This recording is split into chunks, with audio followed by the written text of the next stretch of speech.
Mia had been my wife for 5 years. I never thought I'd find love while hiking, but that's how it happened. I can still remember the moment. She was sitting on a bench at a rest stop, fiddling with the frayed lace of her worn-out hiking boots. I offered to help, and after that, we walked on together. I don't even know exactly how things unfolded after that, but we fell in love, and 3 years later we got married. It was a joy for both of us, and we even had our honeymoon. I had never felt so happy in my life, at least, not until we decided to have a child. That's when we found out Mia couldn't have children. The doctors diagnosed her with some kind of condition. She was infertile. And it would be impossible for us to have a child together. At first, it cast a shadow over our marriage, but after another 3 years we came to the conclusion that there was life beyond having kids. We decided to simply enjoy each other's company. Just as we always had, everything finally settled back into the familiar rhythm we'd had when we first met. Until her first illness, things between us had only just returned to normal, and everything was better than it had been in years. We were happy and full of life again. Then Mia got sick. I don't know what happened to her, but she was always weak, tired, and without energy. Her mood became dull, monotonous. It was as if dark clouds had gathered above her and wouldn't let the sunlight through. From then on, it was as if Mia wasn't really there with me anymore. She grew thinner and thinner, and I could see less and less awareness in her eyes.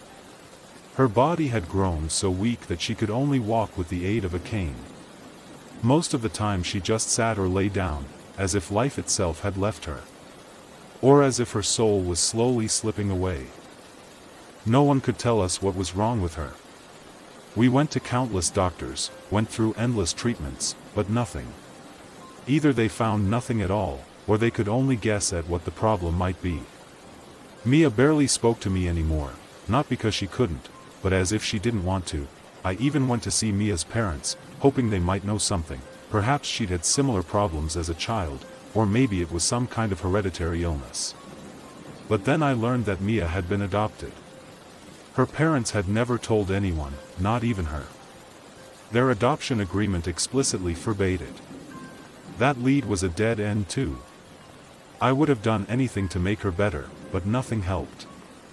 For weeks I cared for her, trying every medicine, ointment, and treatment the doctors suggested, but nothing worked. In fact, Mia's condition only worsened. She became like a walking skeleton, her whole body reduced to skin and bone. I tried to feed her, even took her in for 4 treatments to nourish her body, but it was as if she only grew thinner. She could barely shuffle along anymore, and only inside the house. Even climbing a few steps would leave her exhausted. What worried me most was her hair loss. It came out in clumps, peeling away from her scalp as if it had never truly grown there in the first place.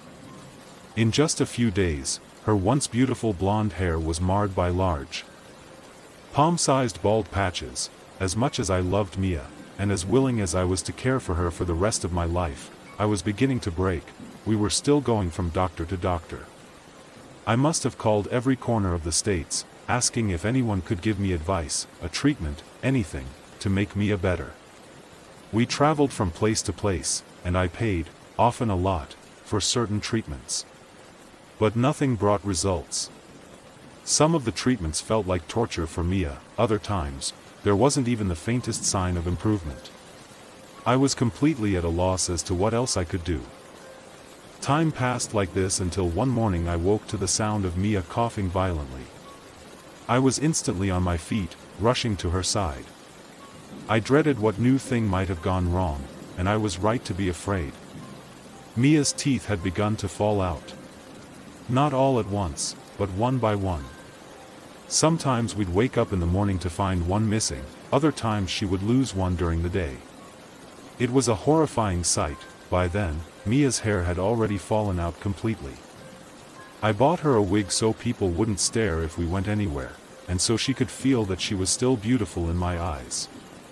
But most of the time she just sat or stood helplessly, the wig slipping into her eyes or askew on her head.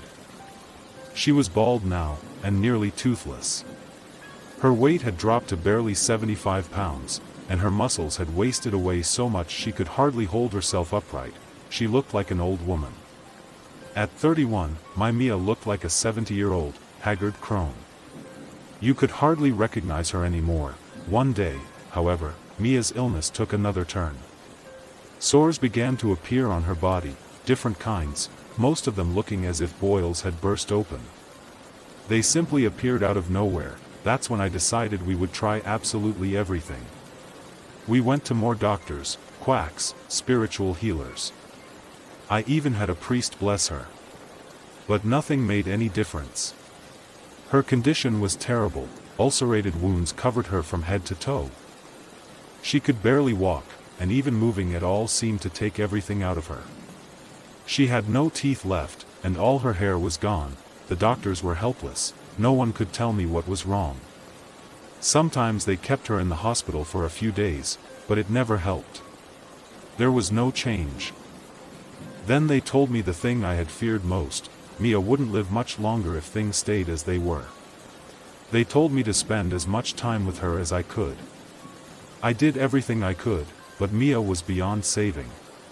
Her body was being torn apart, and then, one morning, the moment I'd been expecting came, but not in the way I thought it would. I was downstairs having breakfast. Mia usually stayed in bed at that hour. A little later, I went up with some food for her, hoping I could coax her into eating something. I'd prepared a small plate of vegetables and blended them into a smoothie, thinking maybe she would manage to drink it, but when I opened our bedroom door, horror greeted me. Our bed was soaked in blood. Mia's legs were covered in it, as was the blanket. Shouting, I ripped the covers off her, demanding to know what was happening now. What I hadn't expected was the tiny baby lying between her legs. A child. A little girl. Mia had given birth to a baby girl. I don't know how I processed the whole thing. Maybe I didn't. I might have just convinced myself I had. But life went on. Mia was gone. She'd bled to death there in our bed. They performed an autopsy, ran countless tests and experiments on her, or God knows what else. The doctors told me she couldn't have been pregnant. There wasn't a single sign in her body that she had ever carried a child. And yet, the baby was perfectly healthy. It was as if Mia hadn't given birth in some horrific, agonizing state at all. No one could explain it to me. But one thing was certain: this child was my daughter. When Mia and I had still been planning for a child, she had said that if we had a girl, she wanted to name her Elizabeth. So from that day forward, she was Elizabeth to me. Raising a child was brutally hard. Alone, with the burden and emptiness Mia had left behind, I don't think I could have done it without professional help. I saw a psychologist. I needed to talk to someone about what had happened with Mia. The beginning was incredibly hard, and the next few years were, if possible, even harder. But I loved Elizabeth. She was our child. And I knew Mia would have wanted me to raise her. I never would have thought raising a child could be so easy. Elizabeth was the perfect little angel. Of course, I had help from Mia's adoptive parents and from my own family. But Elizabeth was the kind of child every parent dreams of. She slept through the nights, almost never cried. Only when there was truly something wrong.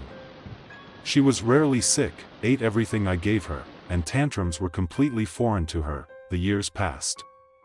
I didn't have much time to dwell on what had happened. Between work, the household, and raising Elizabeth, my days were full. When Elizabeth turned 8, I decided to make some time for myself, or rather, for my love life. I started dating a woman named Linda. Her son was in Elizabeth's class, and Linda was also a single parent. She turned out to be great company. I liked her, but that's when things started to change with Elizabeth. For those few weeks when I was seeing Linda, she hardly seemed like herself. On the days I had dates, she did everything she could to stop me from going or to keep me from leaving with Linda. It went on like that until, one day, she crossed a line. One evening, Linda and I went out somewhere, leaving Elizabeth and Linda's son with a babysitter. They were in the same class, and at least they could spend the time playing together. But Elizabeth didn't take it well. I later learned that she had spent the night humiliating Linda's son, telling him terrible things about what would happen to him and his mother. What finally ended things with Linda, and meant Elizabeth could no longer stay at her school, was an act of brutal violence. That night, while Linda and I were at an upscale restaurant, the babysitter called me, frantic and shouting. Elizabeth had mutilated Linda's son. I still don't know exactly how it happened, but she had cut off 3 of his fingers with a kitchen knife. Linda never wanted to see me again. And I was furious with Elizabeth. From that point on, I took Elizabeth to a child psychologist. A lot was determined. The specialist said Elizabeth's extreme behavior was likely due to the absence of her mother, and because she wanted to have me all to herself. Let's just say. From then on, both the psychologist and I worked on helping Elizabeth become an ordinary little girl. I transferred her to a new school, where no one knew about her past. And I gave up looking for a new relationship. Elizabeth always acted strangely whenever I mentioned someone I had met or was getting to know.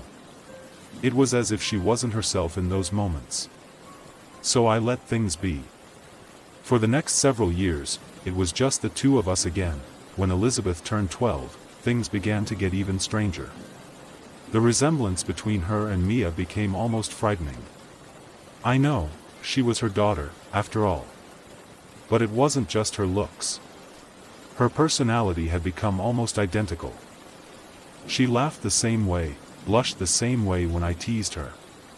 She wore her hair the way Mia had, and its color seemed to be turning more and more blonde. One late summer day, everything became clear. We were celebrating Elizabeth's 13th birthday. I had organized a small party for her and her friends. I grilled burgers for them in the backyard, and they swam in the pool. After the party, I was in the kitchen washing dishes when Elizabeth came up behind me and hugged me. Then she told me she was going to take a shower. As she turned away, gathering her light brown hair in her hand, I caught sight of the back of her neck. There was a mark there, like an old surgical scar. Elizabeth had never had surgery. But Mia had. She told me she'd gotten it in a bicycle accident when she was 13, an accident that nearly left her paralyzed after she fell on her neck. What was an identical scar doing on Elizabeth's neck? Just a few days ago there had been nothing there. How had it gotten there? My thoughts were racing. I stood frozen in the kitchen as Elizabeth slowly walked away. The realization hit me like ice. Elizabeth wasn't my child. And maybe she wasn't even Mia. I called after her as she reached the stairs. What is all this, after all these years? Elizabeth stopped slowly. She didn't turn back toward me. She just stood there, one hand on the banister, one foot already on the first step. Don't call me that, Jack, she said, reproachfully. I'm Elizabeth now.